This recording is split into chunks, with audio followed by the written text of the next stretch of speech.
ஆதி சதுர்வேதங்கள் ஓதும் பரஞ்சோதியே எங்கள் அச்சனார் கோவில் அரசே. நம்புவோர்க்கு உபகாரி என்பதில் இவரன்றியில் நாட்டில் ஓர் தெய்வம் யார்கான். ஆதி சதுர்வேதங்கள் ஓதும் பரஞ்சோதியே எங்கள் அச்சனார் கோவில் அரசே. சுவாமியே சரணமையப்பா. அச்சங்கோவில் அரசே சரணமையப்பா. பகவானுடைய 133வது திருப்பெயர் தேஜசாம் பதயே நமஹ. தேஜசாம் ஒளிகளின் தலைவனுக்கு நமஸ்காரம்னு சொல்கிறது.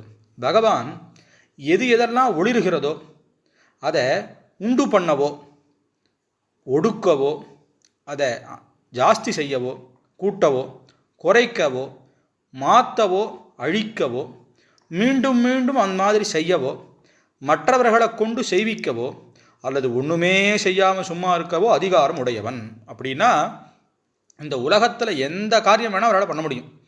அதனால் அவர் தலைவர்னு சொல்லப்படுறார். இதை திருவாச்சகத்தில் குருநாதரான மாணிக்கவாச சுவாமிகளும் அருக்கனின் சோதி அமைத்தோன் திருத்தகு மதியின் தன்மை வைத்தோன் தின்திரள் தீயில் வெம்மை செய்தோன் அப்படின்னு கொண்டு போய் சொல்கிறார்.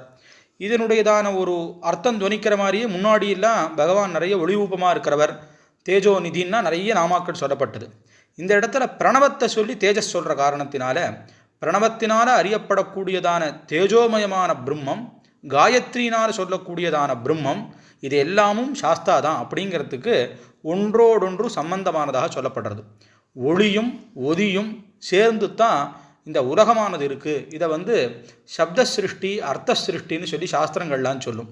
அதனாலே அந்த ஒளிகளுக்கெல்லாம் தலைவனாக இருக்கிறவர், உள்ளொளியாகவும் வெளியொளியான சூரியன் மற்றதாகவும் இருந்து எல்லாத்தையும் கொடுக்கிறவர் அப்படிங்கிறதான அர்த்தமானது இந்த நாமாவினால தெரிவிக்கிறது. அச்சங்கோவில் அரசே சரணமையப்பா. அச்சனார்